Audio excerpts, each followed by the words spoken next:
Yasin Kittur ಸಾರಥ್ಯದ hi Malaprabha YouTube ಚಾನಲ್ಗೆ ಸ್ವಾಗತ. ನಾನು ತ್ರಿವೇಣಿ ಬಡಿಗೇರ್. ದಿನಾಂಕ 6/2/2024 ಶ್ರೀಶಪ್ರಭು ಶಿಕ್ಷಣ ಸಂಸ್ಥೆಯ ಸುವರ್ಣ ಮಹೋತ್ಸವ ಕಾರ್ಯಕ್ರಮದಲ್ಲಿ ವೀರರಾಣಿ ಬೆಳವಡಿ ಮಲ್ಲಮ್ಮ ಸಂಯುಕ್ತ ಪದವಿ ಪೂರ್ವ ಮಹಾವಿದ್ಯಾಲಯದ ಪಿಯುಸಿ ಹಾಗೂ ಎಸ್ಎಸ್ಎಲ್ಸಿ ವಿದ್ಯಾರ್ಥಿಗಳ ಬೀಳ್ಕೊಡುಗೆ ಕಾರ್ಯಕ್ರಮ ಜರುಗಿತು.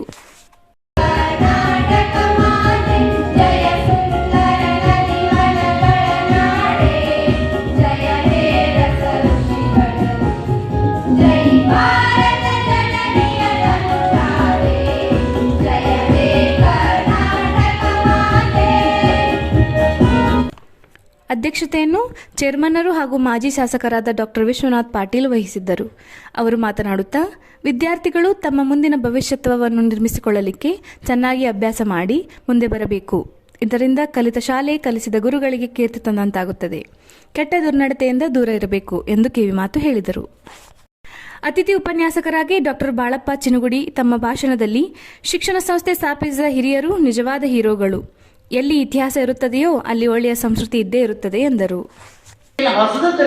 ಇವತ್ತು ಬಂಗಾರ ಊಟ ಮಾಡಕ್ಕೆ ಸಾಧ್ಯ ಅವ್ರು ಏನು ಹಸದಿದ್ರಿ, ಈ ಎಲ್ಲಾ ಬೆಳವಣಿಗೆ ಹಿರಿಯರು ಹೆಂಗ ಹಸದಿದ್ರಿ, ಎಂತ ಹಸಿವು ಅವರೊಳಗಿತ್ತು ಅಂತ ಕೇಳಿದ್ರ ನಾನು ಶ್ರೀಮಂತನಾಗಿರಬಹುದು, ನಾನೊಬ್ಬ ಬದುಕಬಹುದು. 10ನೇ ಶತಮಾನದಲ್ಲಿ ರಾಣಿ ಬೆಳವಡಿ ಮಲ್ಲಮ್ಮಳ ಇತಿಹಾಸ ತೆಗೆದಾಗ ಯಾಪಿನಿ ಎಂಬ ಸಂಘ ಜೈನ ಮುನಿಗಳು ಸ್ಥಾಪಿಸಿದ್ದರು. ಇದು ಶಿಕ್ಷಣ ಕೇಂದ್ರವಾಗಿತ್ತು ಎಂದು ಒಂದು ಲಿಪಿಯಲ್ಲಿ ಉಲ್ಲೇಖವಾಗಿದೆ ಎಂದರು. ನಿವೃತ್ತರಾದ ಪ್ರಿನ್ಸಿಪಾಲ್ ಎಂಜಿ ಹಿರೇಮಠ್ ಹಾಗೂ ಅಂಗಶಾಲೆಯಾದ ಬಸವೇಶ್ವರ ಮಾಧ್ಯಮಿಕ ಶಾಲೆ ಪಟ್ಟಿಹಾಳ ಕೆಬಿ ಹೈಸ್ಕೂಲಿನ ಎಸ್ಸಿ ಇಂಗಳಗಿ ಮುಖ್ಯೋಪಾಧ್ಯಾಯರನ್ನು ಸನ್ಮಾನಿಸಲಾಯಿತು. ಅಲ್ಲದೆ ವಿವಿಧ ಕ್ಷೇತ್ರಗಳಲ್ಲಿ ಸೇವೆ ಸಲ್ಲಿಸಿದ ವಿದ್ಯಾರ್ಥಿಗಳನ್ನು ಸನ್ಮಾನಿಸಲಾಯಿತು.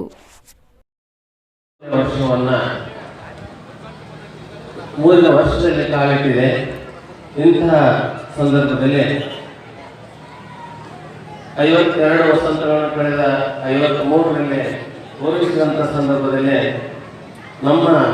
ನಿಮ್ಮೆಲ್ಲರ ಬೀಳ್ಕೊಡುಗೆ ವಿದ್ಯಾರ್ಥಿಗಳಲ್ಲಿ ಕುಮಾರಿ ನಾಗಮ್ಮ ಕರಿಕಟ್ಟಿ, ಕುಮಾರಿ ಶಿಲ್ಪಾ ಮಂಗಳಗಟ್ಟಿ, ಕುಮಾರಿ ಸೈಫುಲ್ಲಾ ನದಾಫ್ ಹಾಗೂ ಹಲವಾರು ವಿದ್ಯಾರ್ಥಿಗಳು ತಮ್ಮ ಅನಿಸಿಕೆ ವ್ಯಕ್ತಪಡಿಸಿದರು. ಕಳೆದ ವರ್ಷ ಎಸ್ಎಸ್ಎಲ್ಸಿ ಮತ್ತು ಪಿಯುಸಿ ಪರೀಕ್ಷೆಯಲ್ಲಿ ಪ್ರಥಮ, ದ್ವಿತೀಯ, ತೃತೀಯ ಸ್ಥಾನ ಪಡೆದುಕೊಂಡ ಪಾಸಾದ ವಿದ್ಯಾರ್ಥಿಗಳಿಗೆ ಬಹುಮಾನ ನೀಡಲಾಯಿತು.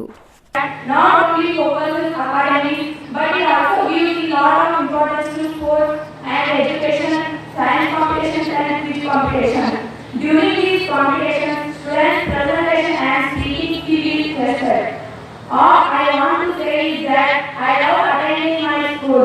It was my second home. It was a place where I felt enthusiastic to learn new things. Dodawad ಶ್ರೀಗಳು ಆಶೀರ್ವಚನ ನೀಡಿದರು. ಶಿಕ್ಷಕರಾದ ಮಹಾಂತೇಶ್ ಉಪ್ಪಿನ್, ಎಸ್ಎಂ ಕರಿಕಟ್ಟಿ, ಬಾಡ್ನವರ್, ಜೇರುಗ್ವಾಡ್ ಶಿಕ್ಷಕರು ಕ್ರಮವಾಗಿ ನಿರೂಪಿಸಿದರು. ವೇದಿಕೆಯ ಮೇಲೆ ಎನ್ಎಂ ಕರಿಕಟ್ಟಿ, ಅಶೋಕ್ ಮಾರಿಹಾಳ್, ಮಡಿವಾಳಯ್ಯ ರೊಟ್ಟೇನವರ್, ಮಹಾಂತೇಶ್ ಕತ್ತಿ, ಕಾರ್ಯದರ್ಶಿ ಎಂಎಂ ಕಾಡೇಶ್ನವರ್ ಉಪಸ್ಥಿತರಿದ್ದರು.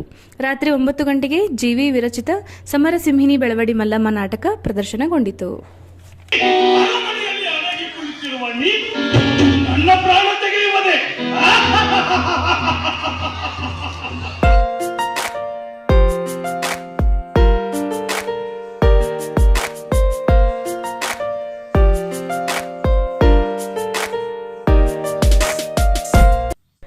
ವರದಿ ಯಾಸಿನ್ ಕಿತ್ತೂರ್, ಅಸದ್ ಆರ್ಜೆ. ಎಲ್ಲರಿಗೂ ನಮಸ್ಕಾರ. ಮುಂದಿನ ಸಂಚಿಕೆಯಲ್ಲಿ ಸಿಗೋಣ. ದಯವಿಟ್ಟು ನಮ್ಮ ಹಾಯ್ ಮಲಪ್ರಭಾ ಯೂಟ್ಯೂಬ್ ಚಾನಲ್ಗೆ ಸಬ್ಸ್ಕ್ರೈಬ್ ಮಾಡಿ.